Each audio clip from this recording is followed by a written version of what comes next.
Hello, and welcome to Live Parkinson's, Live an Exceptional Life. I'm your host, Chris Custenbotter, and I've been living an exceptional life with Parkinson's for the past 14 years. The mission of this podcast is to help as many people as possible living with Parkinson's to lead a great quality of life. Today's topic, how an anti-inflammatory diet can improve life with Parkinson's. Today we're diving into an exciting topic that could make a big difference in managing Parkinson's symptoms, the anti-inflammatory diet. We've heard a lot about inflammation in relation to chronic diseases like heart disease and arthritis, but how does inflammation relate to Parkinson's? And more importantly, can reducing inflammation through diet help to alleviate some of the symptoms? In this episode, we'll explore these questions and break down the science, in layman's terms of course, behind the anti-inflammatory diet. Now, as you know, I like to let you know what we will be covering in a particular podcast. Number one, it helps to keep me focused. And number two, it gives you a good overview of what we will be discussing. So here's the 10,000-foot view of today's episode. We'll start off with understanding inflammation and look at the difference between acute and chronic inflammation. And we'll look at the link between inflammation and neurodegenerative diseases, including Parkinson's. Then we'll spend some time looking at inflammation and Parkinson's and provide an overview of the research on inflammation's role in Parkinson's and how inflammation can potentially accelerate the progression of symptoms. Then we'll turn our attention to what is the anti-inflammatory diet and provide you with an introduction to the diet, its key principles, what foods and categories of nutrients are the backbone of the diet, and then discuss foods to avoid on the anti-inflammatory diet. Then we'll evaluate anti-inflammatory foods that may help with Parkinson's. We'll look at omega-3 foods, antioxidant-rich foods, fruits and vegetables, turmeric, and other spices. And then we'll look at whole grains, nuts, seeds, and healthy fats as well. Then we'll explore the scientific evidence. Can this diet really help Parkinson's symptoms? Then we'll provide some practical tips for adopting an anti-inflammatory diet if you and your healthcare provider feel it is beneficial based on your specific health needs and goals. We'll be discussing how to start and provide simple steps for including anti-inflammatory foods in your diet. We'll look at some easy meal ideas and snacks and provide some suggestions for meal planning. Then we'll tie it all together and recap the benefits, reinforce the need to consult your healthcare provider of any dietary changes, and evaluate if this is something that you should consider on your Parkinson's journey. So if you're ready to join me on this journey into anti-inflammatory foods and other potential benefits to your Parkinson's journey, then let's jump in and get started with understanding inflammation.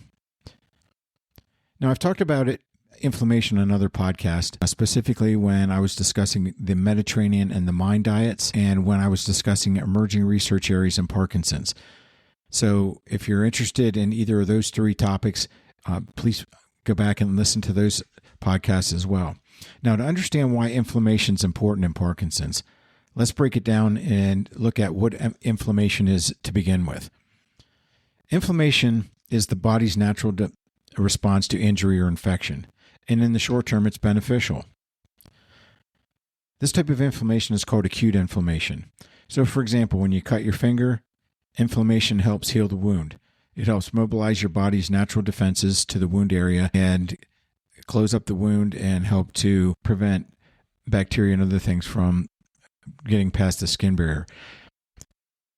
But there's another type of inflammation called chronic inflammation. For perspective, acute usually means short term and chronic usually means longer term.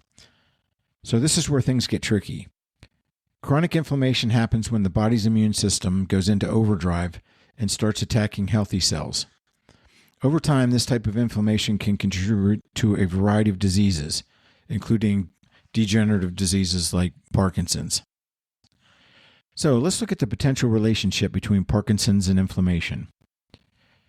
Recent research has shown that chronic inflammation may play a role in the progression of Parkinson's disease. Inflammation in the brain in particular can damage neurons or brain cells and cause the loss of dopamine producing cells which are critical for both movement and motor control.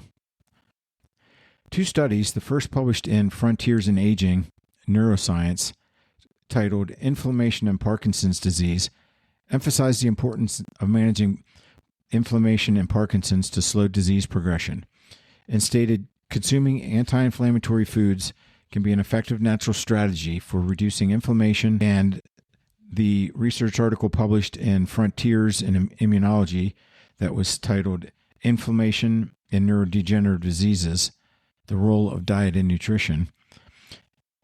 The study highlights the importance of reducing inflammation in neurodegenerative diseases, and the increase in flavonoid-rich foods can help modulate the inflammatory response. So while inflammation isn't the sole cause of Parkinson's, it can potentially make your symptoms worse. This is where the idea of managing inflammation through diet comes into play. If we can reduce inflammation, could it help slow down the progression of symptoms? Some experts believe so, and that's why the anti-inflammatory diet has gained some attention. Now let's switch gears and take a look at what is the anti-inflammatory diet. Simply put, it's a way of eating that focuses on foods that help reduce inflammation in the body while avoiding foods that promote it. So, eating foods that reduce inflammation, avoiding foods that cause inflammation. Pretty simple. Now, at its core or central theme, if you will, the anti-inflammatory diet is rich in whole, unprocessed foods, particularly fruits and vegetables, healthy fats, and lean proteins. So one way to think of it is it's a Mediterranean-style diet with an emphasis on omega-3 fatty acids, antioxidants, and fiber. I reference my podcast on the Mediterranean diet for some more detailed information. I typically follow the Mediterranean diet. It's similar to the anti-inflammatory diet in that I'm eating whole, unprocessed fruits and vegetables, lean proteins, and healthy fats, and whole grains. Now, on the flip side, the anti-inflammatory diet minimizes processed foods, refined carbohydrates, trans fats, and excessive sugar, which are known to trigger inflammation. All right, so that's a basic overview of the diet. It's very simple. It's focused on whole, unprocessed foods that are going to help reduce inflammation and avoid foods that are loaded with sugar, trans fats, and that are highly processed. Now, let's turn our attention to the anti-inflammatory foods that may help with Parkinson's and discuss key foods and key food categories that have anti-inflammatory properties. And let's lead it off with omega-3 fatty acids. So, what are omega-3 fatty acids and why should we include them in our diet? Omega-3 fatty acids are essentially a type of polyunsaturated fat found in foods like fatty fish, salmon, and mackerel, flax seeds, chia seeds, and walnuts. They're essential fats, meaning that your body can't produce them on their own, so you need to get them in your diet.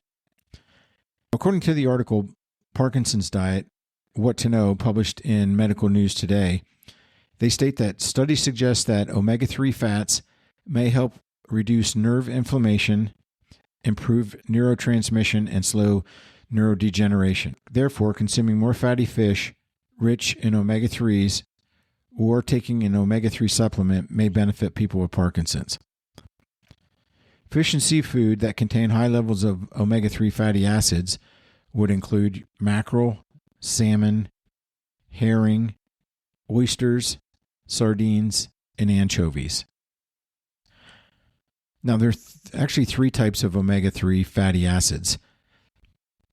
According to the article, What to Know About Omega-3 Fatty Acids, that was published in Medical News Today, the three main types of fatty acids are alpha-linoleic acid, which is ALA, eicosapentaenoic acid, which is EPA, and docosahexaenoic, which is DHA.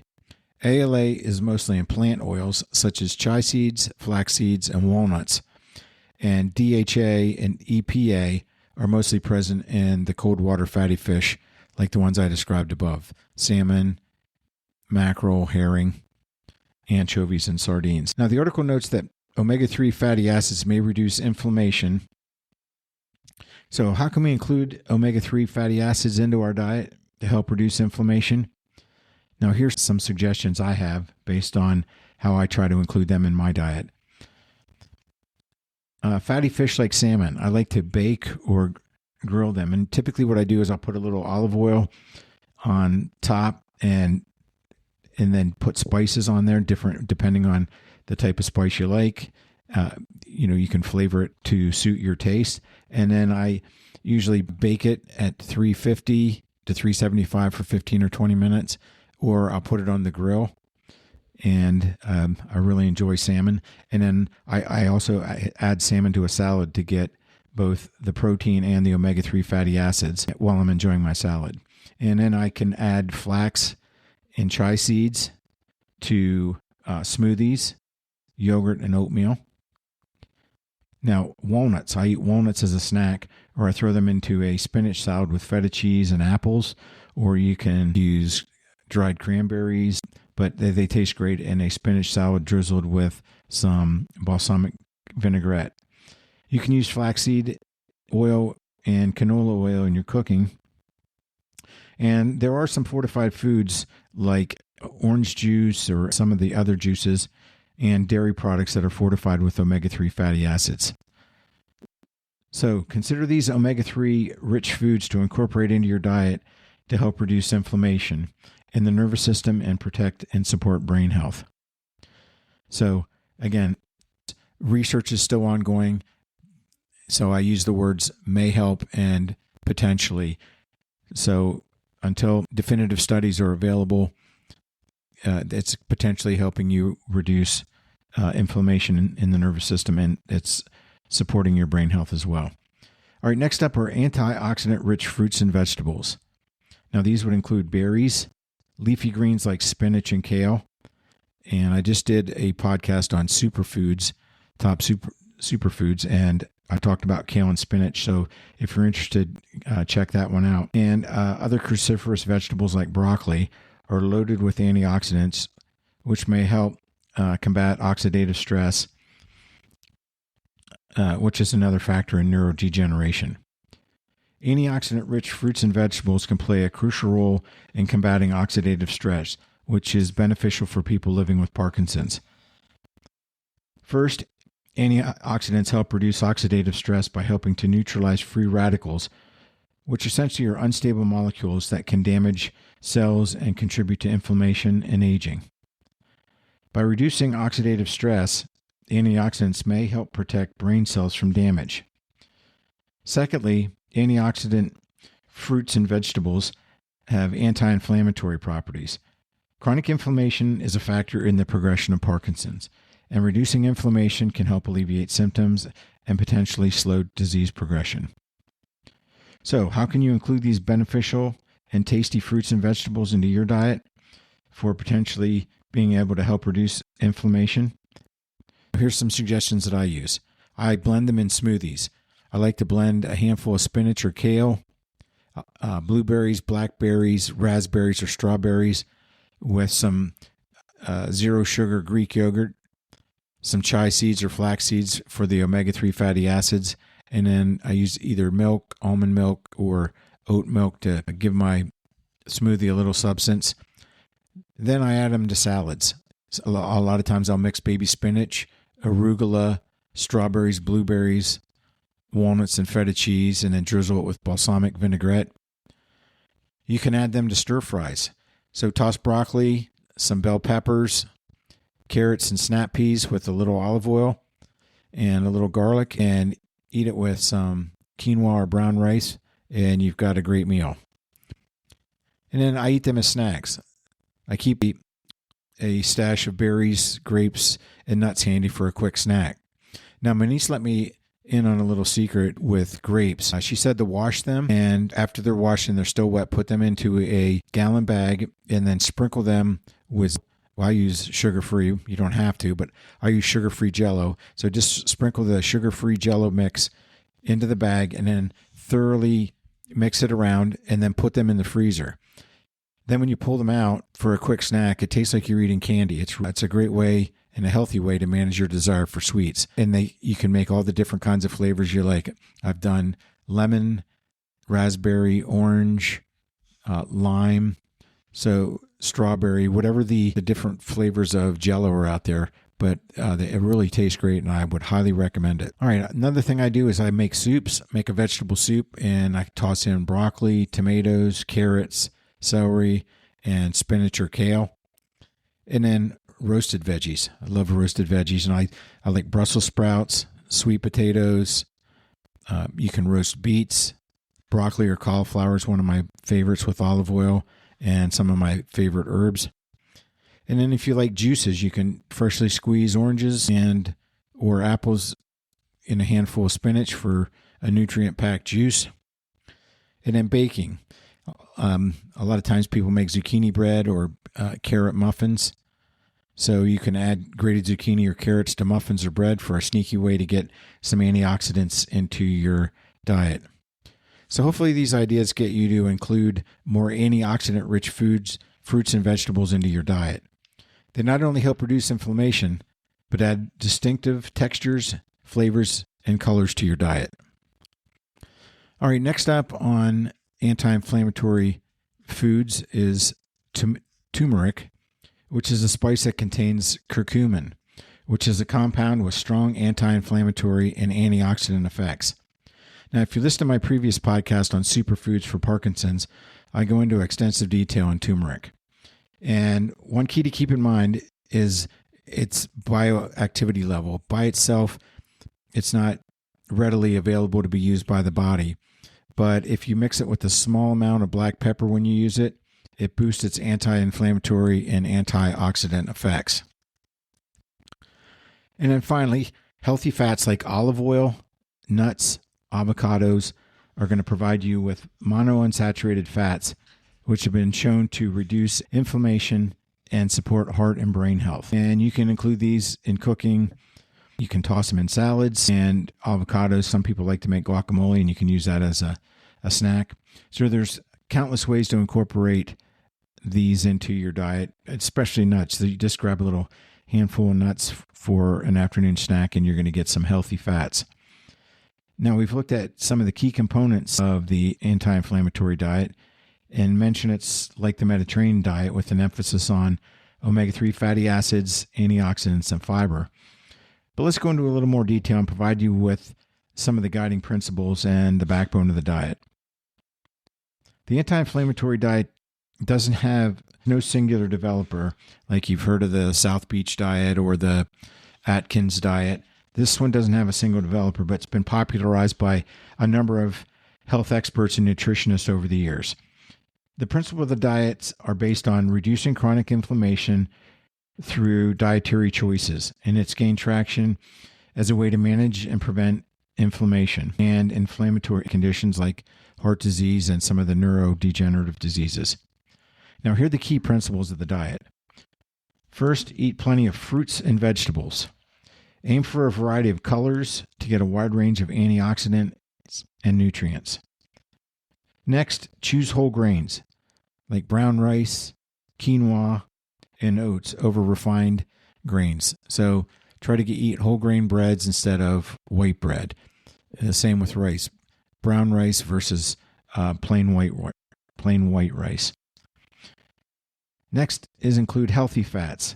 Focus on sources of omega-3 fatty acids like fatty fish, flax seeds, and walnuts.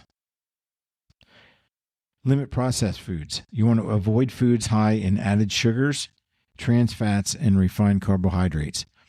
So try to eat as many whole and unprocessed foods as possible. So it's better to eat a whole apple than it is to eat applesauce, which a lot of times they'll add sugar to.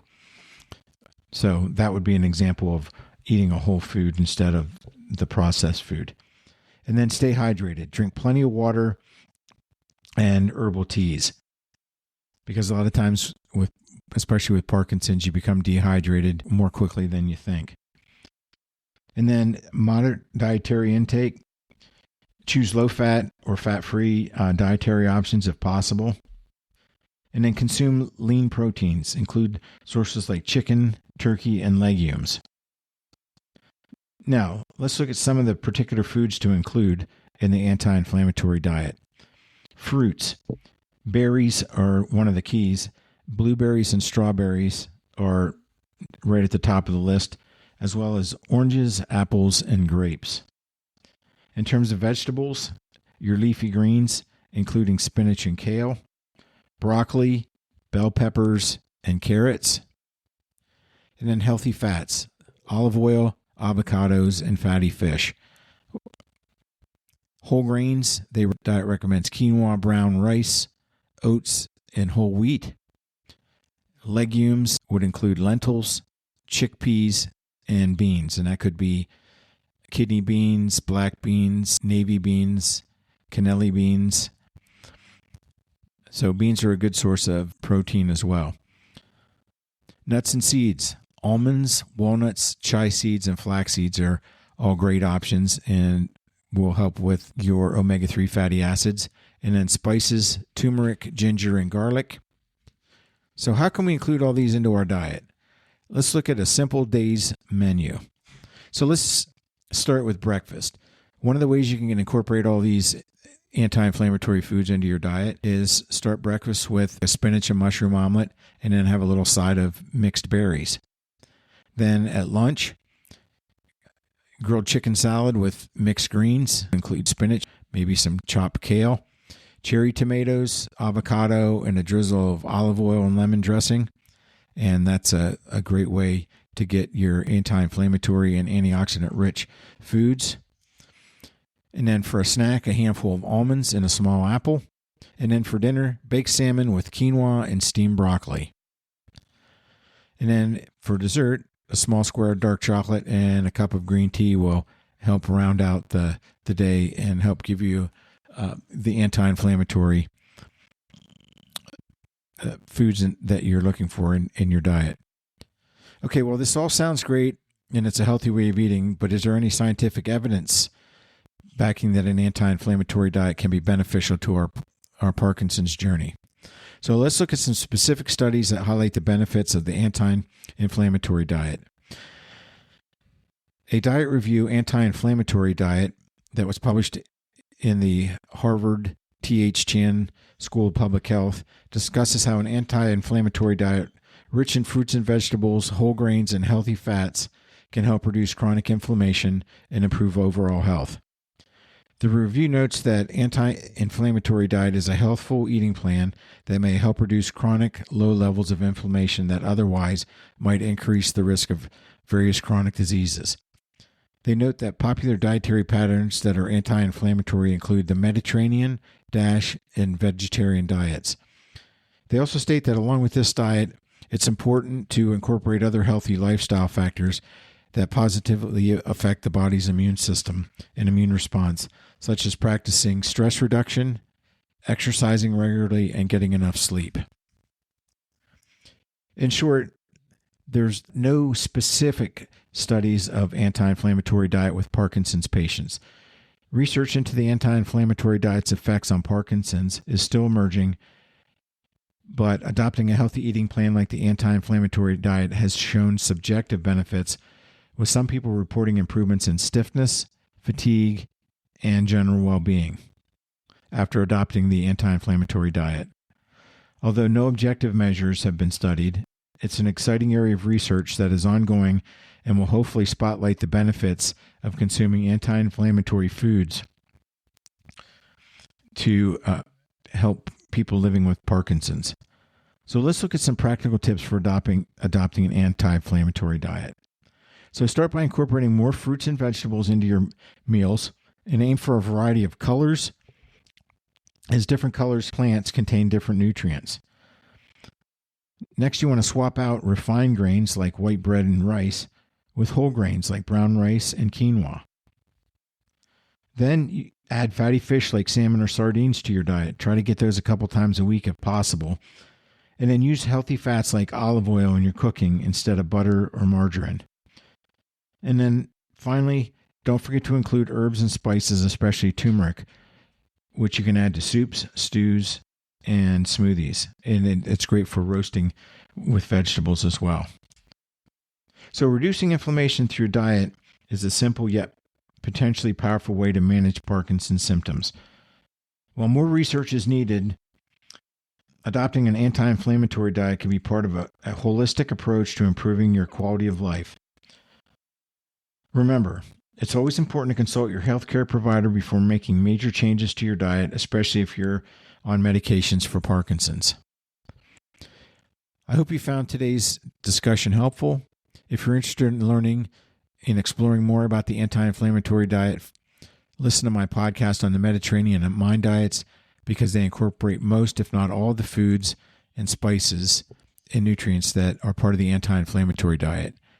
And then you can also visit my website, Live Parkinson's. I have several articles on food and meal plans for Parkinson's. So while the research is still ongoing, just the benefits of eating more healthy and incorporating more antioxidant-rich and anti-inflammatory foods into our diet is going to be a great way to help us lead a great quality of life with Parkinson's. So as I close out, I'd ask that you visit liveparkinsons.com and subscribe to the free monthly newsletter. I provide a wealth of information to help you live a great quality of life. And if you want to support my efforts to help others live a great quality of life, visit my Ko-fi page, kofi.com/liveparkinsons, and you can buy me a cup of coffee, KOFI, which I use to help to develop new resources and information to help people live their best life with Parkinson's. As always, thanks for listening, and I hope to see you on future podcasts. Thanks for your continued support. I greatly appreciate it, and have a spectacular day.